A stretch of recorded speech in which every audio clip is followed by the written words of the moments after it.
पिता पुत्र पवित्र आत्मा के नाम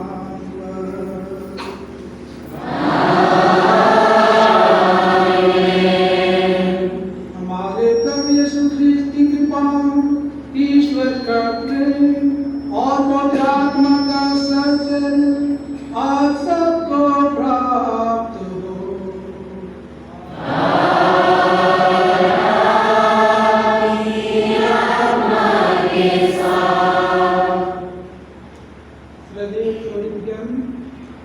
धर्म बहने, माता पिता, भाई बहनों और अन्य बच्चों, और विशेष करके आज जहां हम राष्ट्रीय युवा दिवस मनाते हैं और यह पवित्र बलिदान युवक युवतियों के लिए समर्पित है, और हमने प्रस्तावना में सुना है कि आज हम किन किन मतलबों के लिए प्रार्थना करने एकत्रित हैं। हम अपने समय को देखते हैं, बचपन से आगे बढ़ते हैं, हम देखते हैं और सुनते हैं, एक कहावत है, there is time for everything, there is time for everything. एक समय है सब कुछ करने के लिए, और ये सारे काम हम जो आज का दिन जिनके लिए समर्पित है वही लोग अच्छी तरह से कर सकते हैं। युवक युवतियां, कई बार हम कहते हैं हमारे अपने घर परिवार समाज कलीसिया देश के बागडोर हैं या तो कर्मधार हैं। हमारे जो भी कार्यशैली होती है उनको ढोने के लिए, कार्यान्वित करने के लिए वे तत्पर होते हैं। और ये है हमारे बेटे बेटियां, युवक युवतियां, युवा साथियों। आइए आज हम जानते हैं कि हमारी दुनिया भागम भागी के दौर से गुजर रहा है और हम लोग अपने लक्ष्य से कई बार भटक जाते हैं। और आज हम देखें कि हमारी जो भी शासन प्रणालियां हैं, अपने घर से लेकर के देश विदेशों तक की, हम देखते हैं कि वहाँ जो होना चाहिए वो नहीं हो पाता है, और हम उसकी चाह रखते हुए भी, योग्यता रहते हुए भी हासिल नहीं कर पाते हैं। आइए आज हम सब कुछ के लिए प्रार्थना करें, और विशेष करके युवक युवतियों के लिए कि वे लोग अपना जो भी लक्ष्य रखे हैं अपनी योग्यता के अनुसार, या तो हमारी जो शासन प्रणालियां हैं, सरकार की योजनाएं हैं, उनका लाभ उन्हें मिल सके। और शासन में जो लोग हैं, हर तबके के लोग नीचे से लेकर ऊपर तक, वे चहुमुखी विकास की बात तो करते हैं, लेकिन हम तक पहुंचते पहुंचते हुए विलुप्त हो जाते हैं। आइए हम सभी के चहुमुखी विकास के लिए, और विशेषकर युवक युवतियों के विकास के लिए, उनके जो अपने पैरों में खड़े होने हैं वो समय है, वे लोग अच्छी तरह से खड़े हो सके, अपने परिवार को चलाने के लिए, गांव घर को चलाने के लिए, कलीसिया को चलाने के लिए, देश दुनिया को चलाने के लिए जो उनमें क्षमताएं हैं, योग्यताएं हैं, उन्हें पिता ईश्वर प्रदान करे। और जब भी हम काम शुरुआत करते हैं तब हम योजना बनाते हैं। हम ईसा मसीह को ही देखें, हमारे प्यारे प्रभु यीशु को, वे अपने मिशन कार्य करने के पहले हमेशा प्रार्थना किया करते थे, प्रार्थना प्रार्थना प्रार्थना। तो जब कभी भी समय मिलता था अकेले में चले जाते थे, अनंत चिंतन करते थे कि मैं इस योजना को, इस काम को किस प्रकार प्रारंभ करूं और अंत तक पहुंचा सकूं, जिसे सफलता मिले। आइए हम इन्हीं सब बातों को लेते हुए जो हमने प्रस्ताव में सुना है, बहुत से डिटेल सुने हैं आज के दिन के लिए, युवाओं के लिए, युवा पीढ़ी के लिए, और साथ ही हमारे आज भी मतलब आए हैं, उन सब परिवारजनों के मतलबों को भी मंदिर में रखें, और वही पिता ईश्वर हमारी इच्छा अपनी इच्छा अनुसार पूर्ण कर सके। आइए हम कमजोर मनुष्य हैं, हमारी योजना बहुत बनाते हैं, लेकिन हम योजनाओं को पूर्ण करने के लिए अपने आप को नहीं दे पाते हैं। अतः जब कभी हमने अपनी योजना तो रखे, मांग तो रखे, लेकिन हम तो कार्यान्वित नहीं कर पाए, उन क्षणों को याद करें जिसे आज के बलिदान का योग्य रूप से अर्पित कर सके।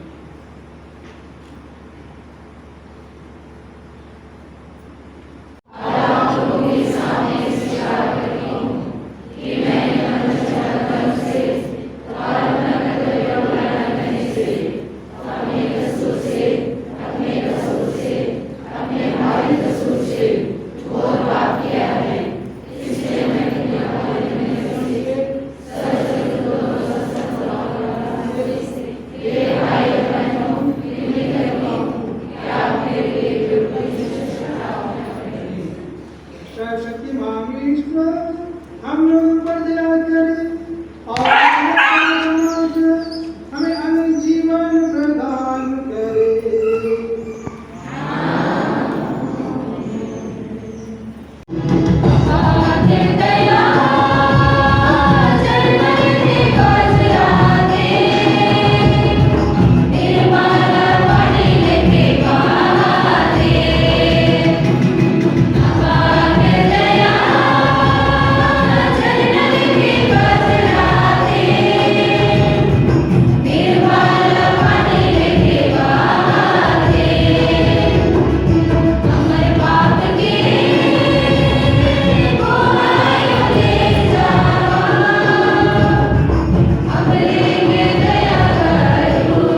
वर्ष का 20वां इतवार। पहला पाठ। नबी यिर्मयाह ने भविष्यवाणी की थी कि बाबुल की सेना यरूशलेम पर विजय पाएगी। इस कारण राजा सिदकिय्याह ने शान्तनु की नबी को मार डालना चाहा, किंतु राजा ने उसे बचा लिया। नबी यिर्मयाह का ग्रंथ अध्याय 38 पद संख्या 4 से 6, 8 से 10। पाठ का मुख्य वाक्यांश है, मैं समस्त देश के लिए विरोध का चिन्ह बन गया हूँ। सामंतों ने राजा से कहा, यिर्मयाह को मार डाला जाए। वह यरूशलेम की हार की भविष्यवाणी करता है और इस प्रकार वह यरूशलेम की हार की भविष्यवाणी करता है। शहर में रहने वाले सैनिकों को सारी जनता की हिम्मत तोड़ता है। वह प्रजा का हित नहीं बल्कि सारी जनता की हिम्मत तोड़ता है। वह प्रजा की हित नहीं बल्कि अहित चाहता है। राजा सिदकिय्याह ने उत्तर दिया, वह आप लोगों के वश में है। राजा आप लोगों के विरुद्ध कुछ नहीं कर सकता।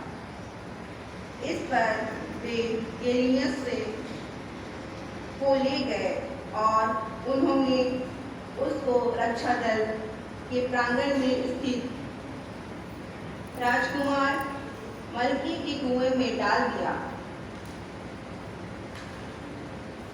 उन्होंने यिर्मयाह को रस्सी से उतार दिया। कुएं में पानी नहीं था, उसमें केवल कीच था और यिर्मयाह कीच में धंस गया। एबेद-मेलेक ने राजमहल से निकलकर राजा से कहा, हे राजा, हे मेरे स्वामी, उन लोगों ने नबी यिर्मयाह के साथ बहुत बुरा व्यवहार किया।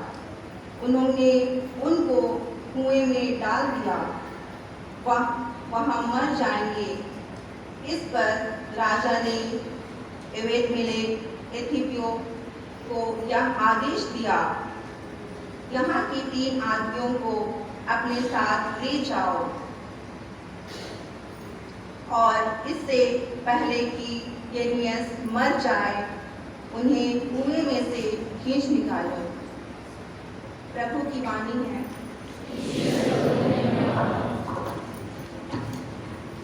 आगे बढ़ते हैं। मानव जीवन भी एक प्रकार की दौड़ है। हमें अपने को उलझे वाले पाप को छोड़कर और यीशु पर दृष्टि लगाकर आगे बढ़ना चाहिए। इब्रानियों के नाम संत पौलुस का पत्र। हम धैर्य के साथ दौड़ में आगे बढ़ते जाएं। जब विश्वास के साक्षी इतनी बड़ी संख्या में हमारे चारों ओर विद्यमान हैं, तो हम हर प्रकार की बाधा दूर कर अपने को उलझन वाले पाप को छोड़कर और यीशु पर अपनी दृष्टि लगाकर धैर्य के साथ उस दौड़ में आगे बढ़ते जाएं, जिसमें हमारा नाम लिखा गया है। यीशु हमारे विश्वास के प्रवर्तक हैं और उसे पूर्णता तक पहुंचाते हैं। भविष्य में प्राप्त होने वाले आनंद के हेतु उन्होंने क्रूस का कष्ट स्वीकार किया और कलंक की कोई परवाह नहीं की। अब वह ईश्वर के सिंहासन के दाहिने विराजमान है। कहीं ऐसा ना हो कि आप लोग निरुत्साह होकर हिम्मत हार जाएं। इसलिए आप उनका स्मरण करते रहें, जिन्होंने पापियों का इतना अत्याचार सह लिया। अब तक आपको पाप से संघर्ष करने में अपना रक्त नहीं बहाना पड़ा। यह प्रभु की वाणी है।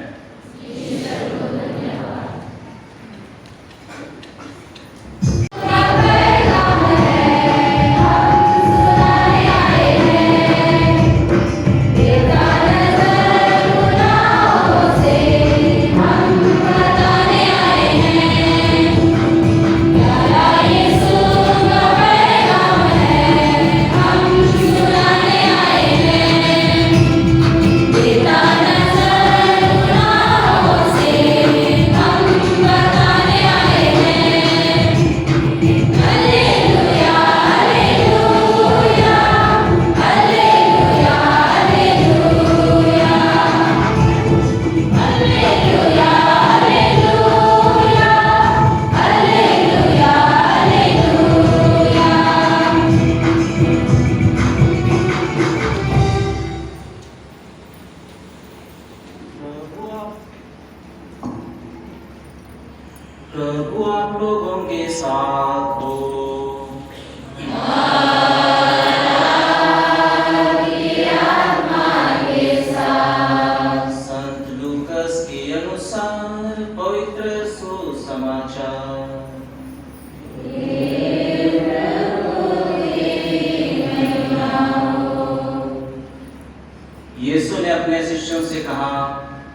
पृथ्वी पर भाग लेकर आया हूँ और मेरी कितनी अभिलाषा है कि यह अभी गदर उठे। मुझे एक बपतिस्मा लेना है और जब तक यह पूरा ना हो जाए मैं इतना व्याकुल हूँ। क्या तुम लोग समझते हो कि मैं पृथ्वी पर शांति लेकर आया हूँ? मैं तुमसे कह देता हूँ, ऐसा नहीं, मैं फूट डालने आया हूँ। क्योंकि अब से यदि एक घर में 5 व्यक्ति होंगे तो उनमें फूट होगी। 3 2 के विरुद्ध होंगे और 2 3 के विरुद्ध। पिता अपने पुत्र के विरुद्ध होगा और पुत्र अपने पिता के विरुद्ध। माता अपने पुत्री के विरुद्ध होगी और पुत्री अपनी माता के विरुद्ध। सास अपनी बहू के विरुद्ध होगी और बहू अपनी सास के विरुद्ध। यह प्रभु का सुसमाचार है।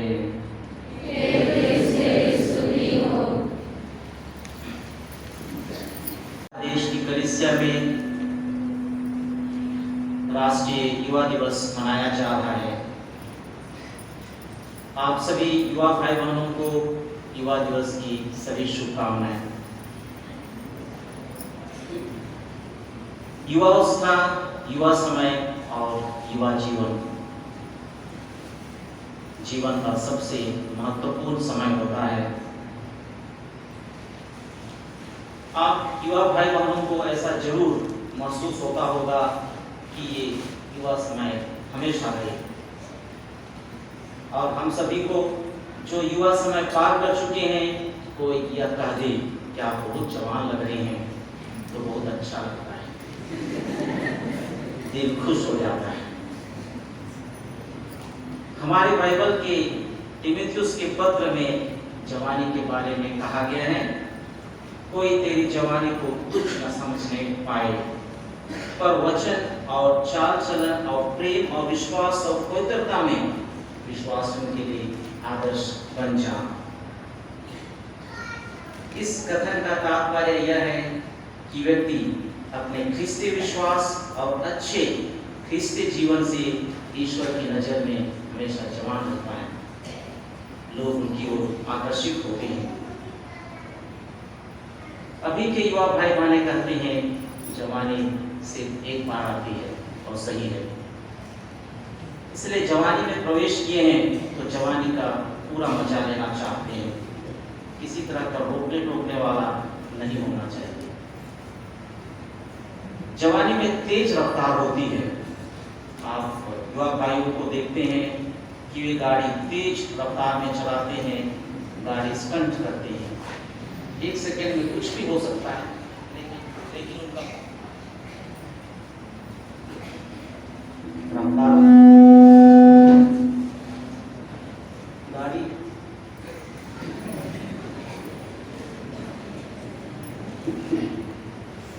गाड़ी स्टंट करते हैं और 1 सेकेंड में कुछ भी हो सकता है, लेकिन वे ऐसा ही गाड़ी चलाते हैं।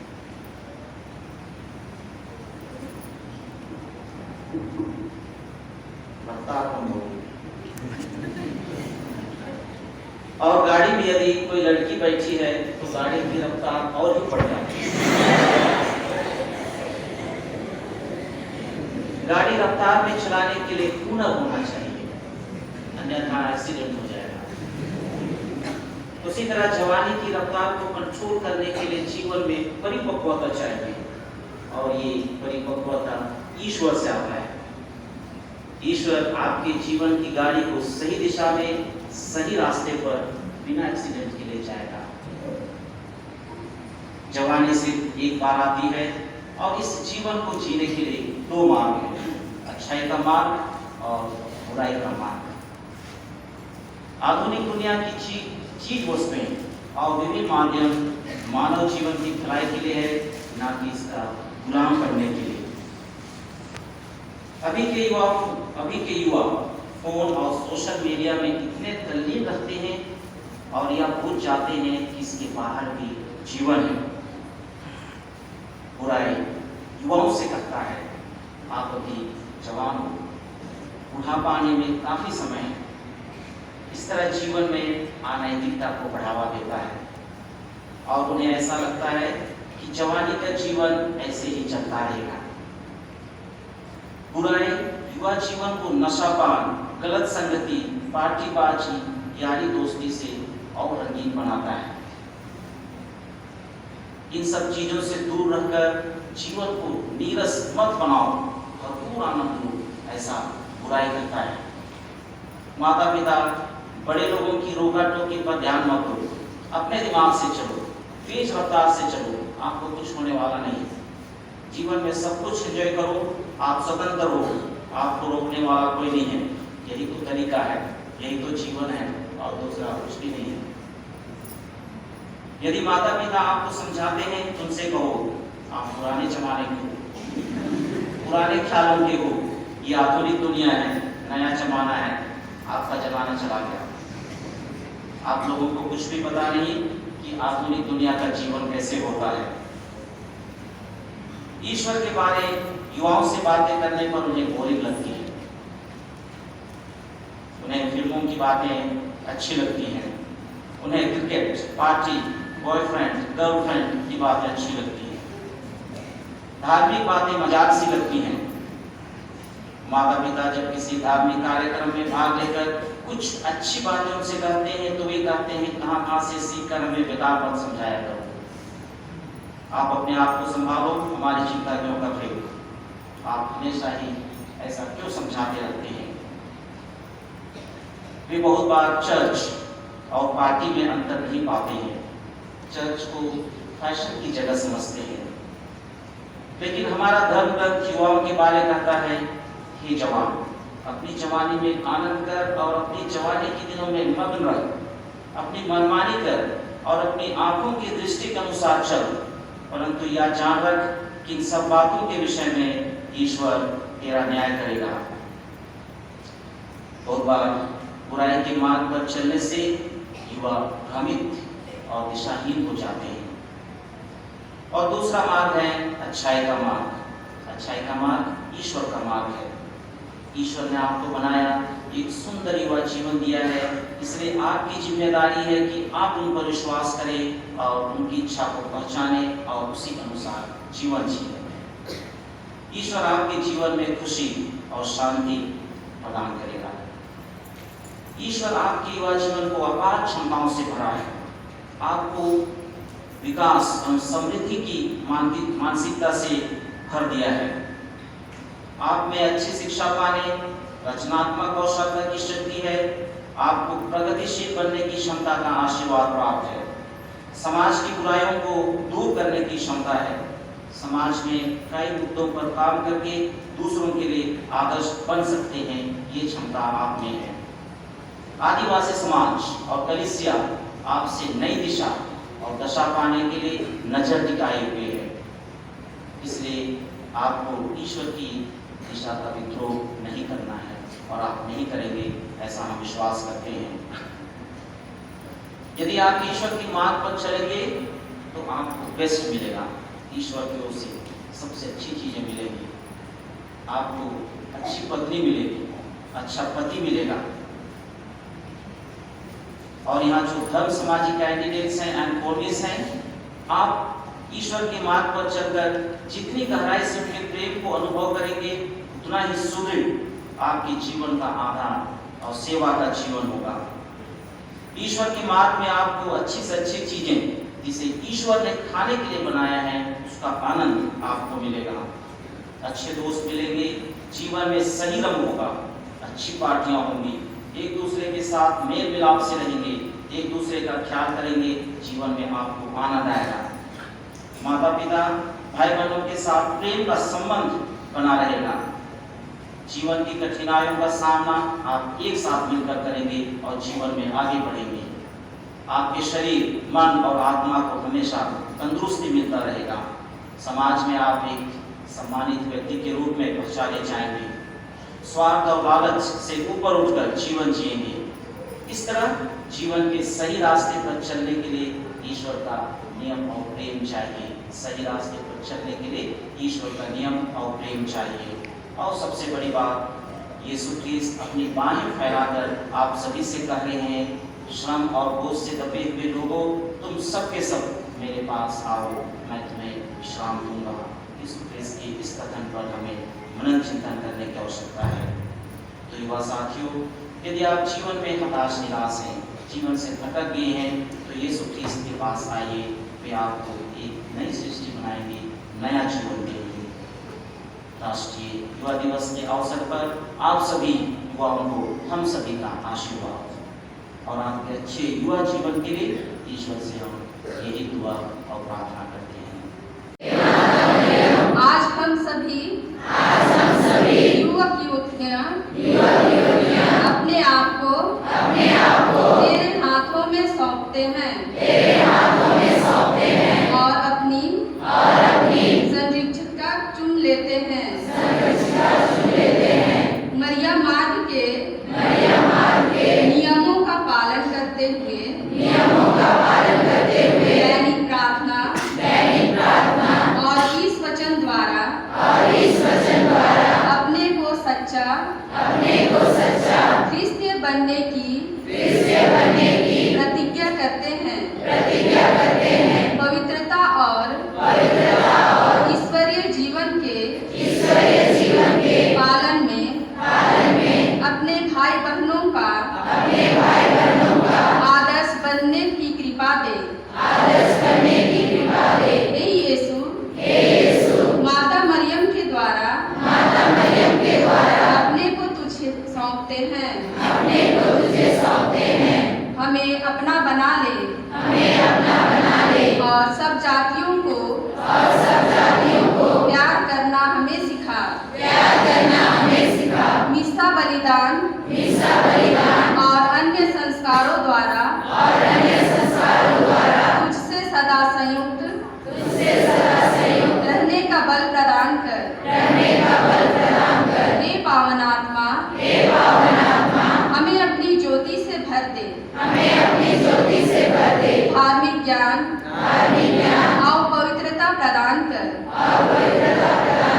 ऐसा कर कि यीशु ख्रीस्त के मुक्ति कार्यों में सहायक सिद्ध हो सके।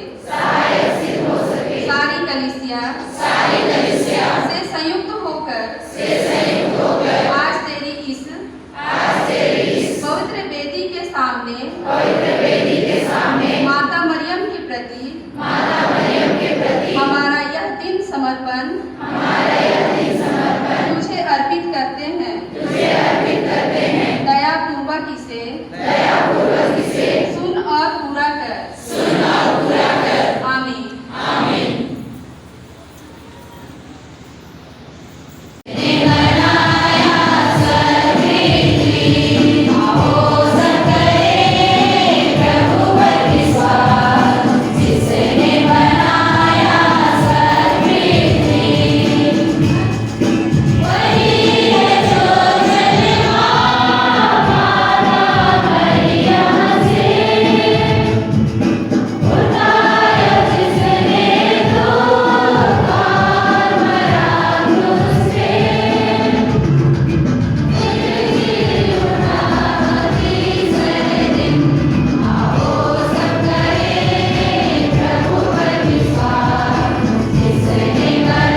फ्रांसिस सभी धर्माध्यक्षों, पुरोहितों एवं धर्म बहनों और भाइयों के लिए प्रार्थना करते हैं कि वे प्रभु की सेवा करने और उनके मार्गदर्शन में सौंपे गए लोगों का नेतृत्व करने और उनका पथ प्रदर्शन करने के लिए निष्ठावान रहें। इसके लिए हम ईश्वर से प्रार्थना करें।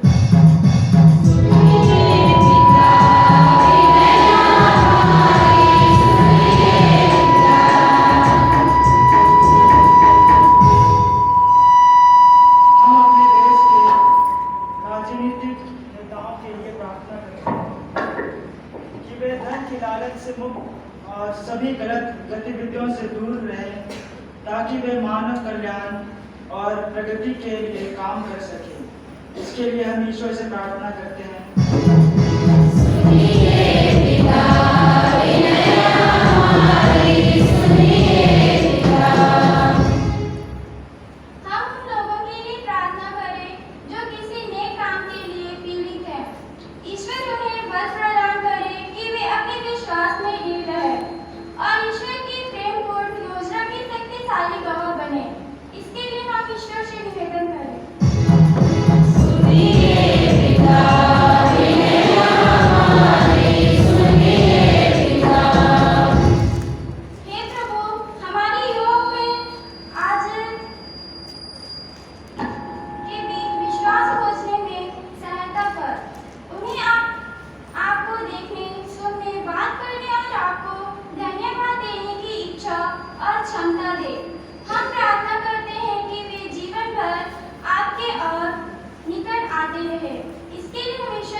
इसके सभी निवासियों और नेताओं को अपनी आशीष प्रदान कर तथा हमारे देश की जो भी चुनौतियां हैं उनको साहसपूर्वक स्वीकार करने की शक्ति दीजिए, ताकि हम सभी अपनी मातृभूमि को ऐसा बनाएं जहां सत्य और न्याय हो, प्रगति और शांति हो, और मार्गदर्शन देने के लिए जहां आपका प्रेम सर्वदा विराजमान रहे।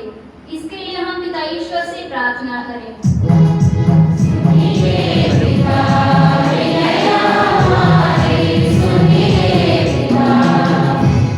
हे परमपिता परमेश्वर, आज के इस विशेष दिन में हम सभी विश्व के सभी युवाओं के लिए प्रार्थना करें।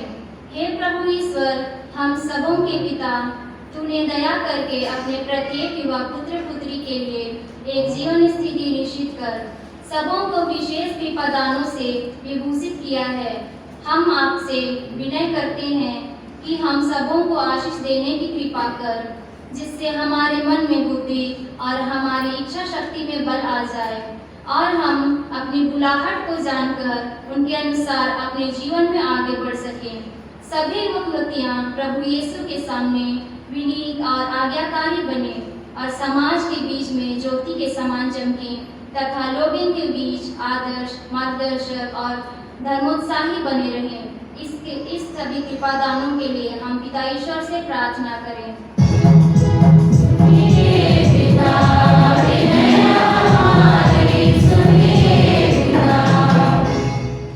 हे परमपिता परमेश्वर, आज हम अपने माता पिता, भाई बहनों और प्रियजनों को आपके समक्ष रखते हैं। उन पर अपनी प्रेममय आशीष बरसा। उन्होंने हमारे लिए दुख झेलकर हमें खुशी बनाया है। हे प्रभु, मुझे आप सिखाएं कि जिस तरह वे हमें प्यार करते हैं उसी तरह हम भी सभी को अपने सारे हृदय से उन्हें प्यार कर सके, उनकी सेवा कर सके। हमारे सभी परिवारों में अपनी आशीष बरसा। इस कृपा के लिए हम पिता ईश्वर से निवेदन करें।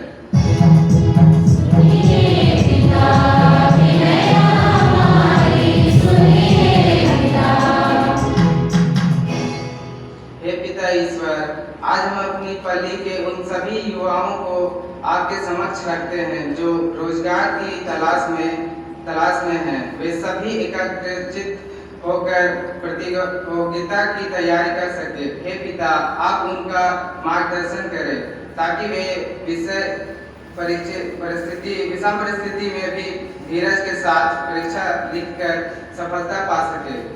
इसके लिए हम पिता ईश्वर से निवेदन करें।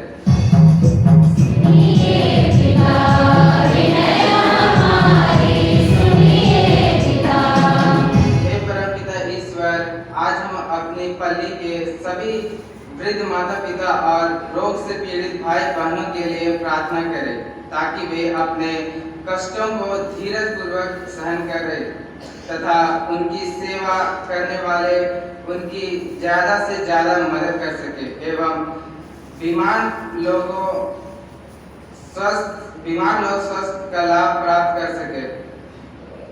इसके लिए हम पिता ईश्वर से प्रार्थना करें।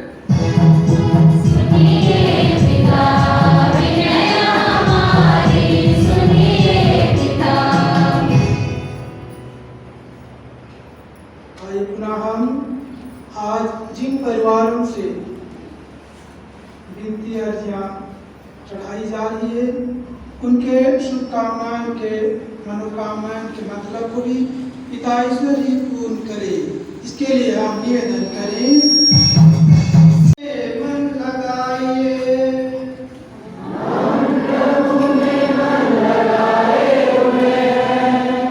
हम अपने प्रभु ईश्वर को धन्यवाद दें।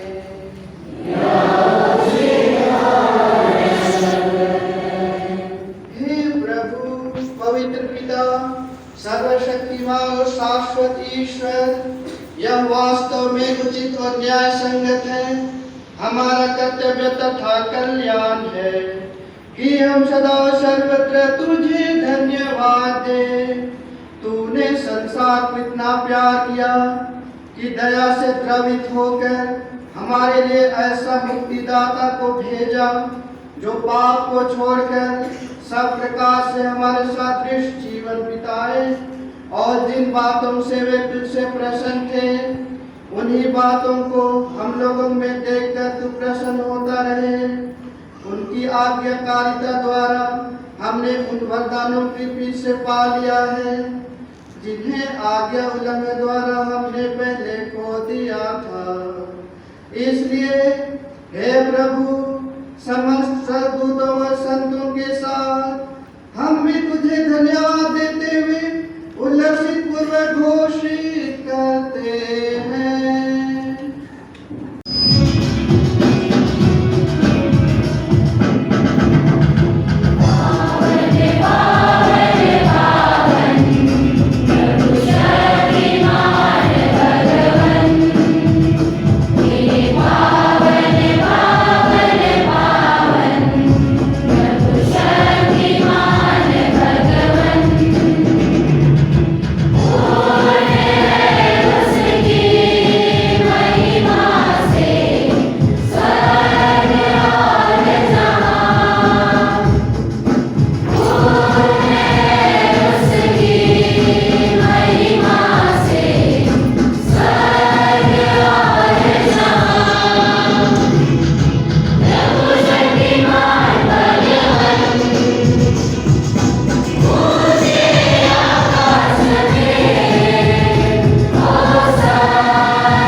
और वृष्टि होने पर वे खेती बाड़ी कर सकते हैं।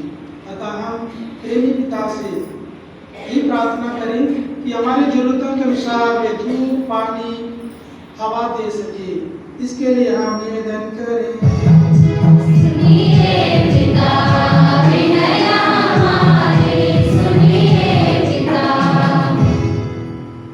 आइए हम एक क्षण मौन होकर अपनी सभी व्यक्तिगत और सामुदायिक जरूरतों के लिए प्रार्थना करें।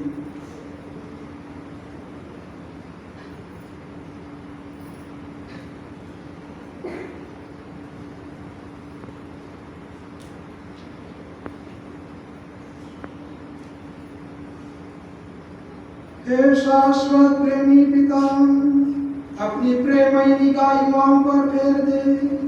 वे अपने दिलों में एक बड़ी आशा रखते हैं।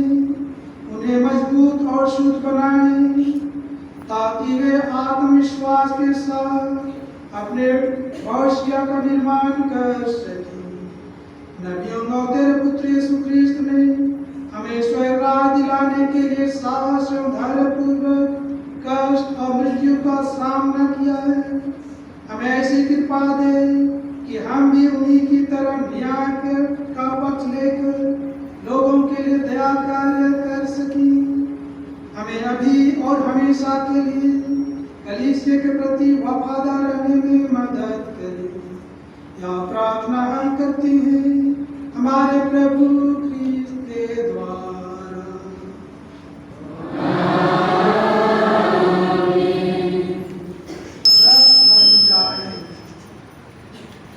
जब वे स्वेच्छा से मृत्यु के लिए सौंपे गए, उन्होंने रोटी ली, तुझे धन्यवाद दिया और रोटी तोड़कर उसे शिष्यों को देते तुम सब से लो और इसमें से खाओ, क्योंकि यह मेरा शरीर है जो तुम्हारे लिए बलि चढ़ाया जाएगा।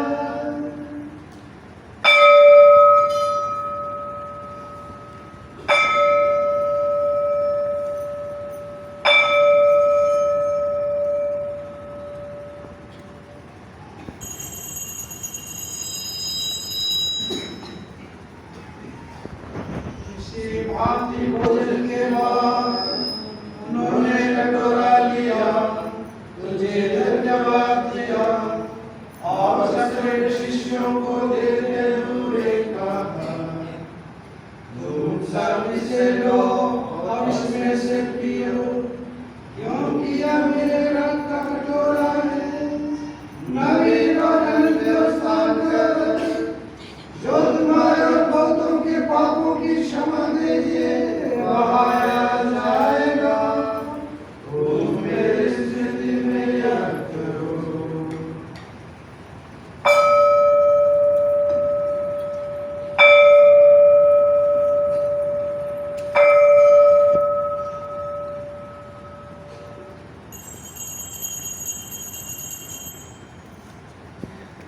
यह है हमारे विश्वास का रहस्य।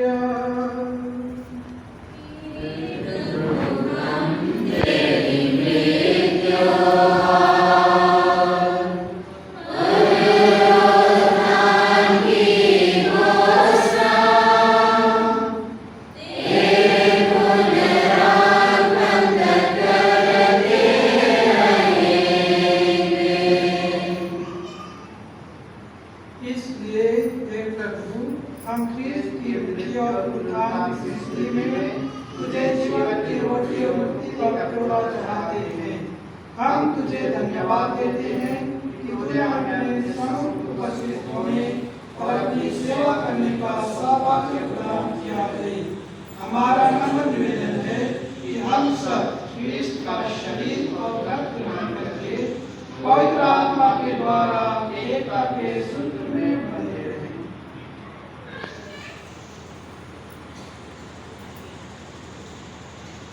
हे प्रभु, हमारे सदपिता फ्रांसिस, हमारे धर्माध्यक्ष आनंद और सभी याजकों के साथ विश्व भर में फैली हुई अपनी कलीसिया की सुधीरे तथा इसे प्रेम में सिद्ध बना दे। उनकी भी सुधीले जो पुनरुत्थान की आशा में परलोक सिधा चुके हैं, उन्हें और सभी मृतकों को अपने दर्शन का सौभाग्य प्रदान कर। हम सब पर दया दृष्टि डाल कि हम भी अनंत जीवन के सहभागी बने और ईश्वर की माता धन्य कुमारी मरियम, उनके वर धन्य योसेफ, धन्य प्रेरितों तथा सब संतों के साथ जो युग युग में तेरे प्रति विश्वस्त बने रहे, तेरा स्तुति गान और महिमा कर सके, तेरे पुत्र यीशु ख्रीस्त के द्वारा। ईश्वर का गुणगान एक स्वर से करें। हे प्रभु ख्रीस्त के द्वारा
जीता और राज्य करता है।